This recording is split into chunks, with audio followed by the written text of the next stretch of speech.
এই দাবি আদায় আপনাদের কাছে ন্যায্য মনে হয়েছে, সেটা আপনাদের অধিকার বটে। এখন আমাদের বক্তব্য হচ্ছে, আজকে যেভাবে আন্দোলনে, প্রথম কথা আমি যেটা বলতে চাই, আজকে যেভাবে আন্দোলনে পুলিশের কিছু সদস্য হয়তো আপনার উস্কানি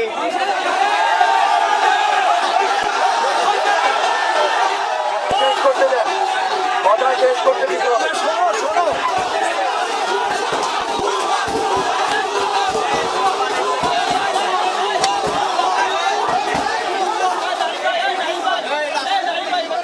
আমি কথা